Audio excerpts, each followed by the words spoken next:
Hello, everybody, and welcome to another Coffee with Carl. My name is Carl Zoellner. I'm one of the attorneys with Anderson Business Advisors, and today our subject is going to be why insurance is not enough. I have a bunch of clients that come to us, and they've talked to an attorney or a CPA, most times CPA, who's told them they don't need LLCs or business entities because just get more insurance. Now, there's lots to look at when we talk about insurance. Normally, we always suggest you still have insurance because it's an important piece of the puzzle, but insurance alone is not enough to cover you in all situations involving lawsuits, or especially when you're dealing with tenants in lawsuits. And in most cases, insurance is actually not going to be enough to cover a lot of the expenses if a plaintiff's attorney can tell that you have more assets outside of the insurance.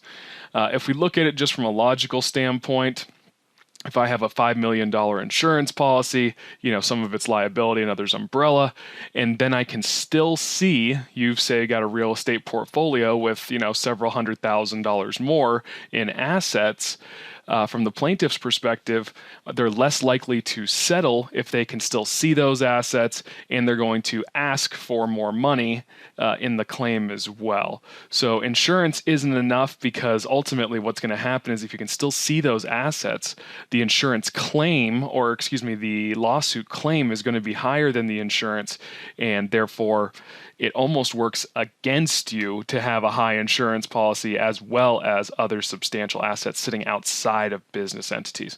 Now, when we use business entities in conjunction with insurance, we can now say, well, the tenant, say if it's tenant suing you, tenant can see or knows that you own the property they're suing you on, but they have a real difficult time or can't see the other assets you own. So you become a much less attractive target for plaintiffs' attorneys once they can't see, as I refer to it usually as, the pot of gold at the end of the rainbow, meaning if I can only see that one property, or know that you have that one property, now the assumption is maybe you only have that one property, or at least the backstop to it is I'm not willing to risk a lot of my own money to go after it to discover if you have a lot of property. So let's take insurance limits and go about our merry way, and that way you end up paying less.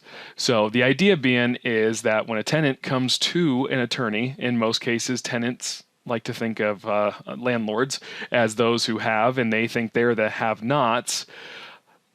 When you come to an attorney's office, most of those folks can't afford the hourly rate of attorney, so the attorneys are taking the case on what's called contingency, meaning the attorney will actually take a percentage of the judgment, less their legal expenses, and when that comes down the pike, you want to be able to see what pot of gold's at the end of the rainbow. Now, it still may be worth an attorney to take the case if they're on a property that has a bunch of equity in it or looks very attractive, so they may still take it. But like I said, if they cannot see what's at the end of that rainbow, that becomes a bad investment for an attorney. Now, as an attorney, I can tell you, I would not be excited to be living the life where I'm making grilled cheese sandwiches on my ironing board simply because I was in the business of risking the income of my business or the money I have stacked in my business in order to go after a potential defendant who has assets that I can't see. That's not easy. That's not low-hanging fruit. I would also say it's almost along the lines of if, say, you were a criminal and you were going to go try to rob a house in a neighborhood and all the houses had ADP signs in the yard, the security company, or excuse me, ADT signs in the yard, then except for one, which house are you most likely to go to? You're most likely to go to the one that doesn't have a security system or that is unlikely to be guarded by, say, vicious dogs or somebody at home. So the legal industry sort of works that same way in that low-hanging fruit is easy gettings, and if I think don't have a lot of assets, I'm likely to settle because it's the same as, a bird in the hand is worth two in the bush. I'd rather take the money and move on to the next case versus having to go through the time and expense of figuring out what else you own. Now, there's a lot that goes into this kind of analysis. This is sort of just a very basic primer on why insurance is not enough. Those of you who are interested in learning more, please come visit us, andersonadvisors.com. Always happy to give you a free consult, as well as we teach a ton of educational classes and and release a ton of educational content online as well.